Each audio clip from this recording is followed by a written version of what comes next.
Hi everyone, this is Valentino from Inglot GCC and I'll be sharing with you my skincare routine. So first is to apply Inglot Micellar Water.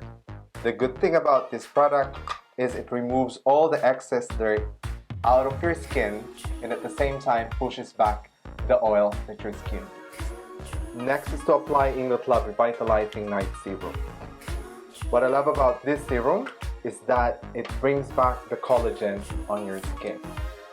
I usually use 3 pumps of serum and then just press the product in, make sure the product goes inside the skin. And next is to apply Inglot All-in-Eye Cream. So you only need 1 pump for both of your eyes. Make sure not to rub it because the most sensitive part of our face is our under eye.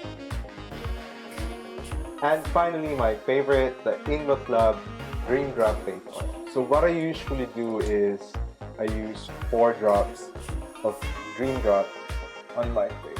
1 on my forehead and 1 drop each on my cheek, then my chin. Massage it gently.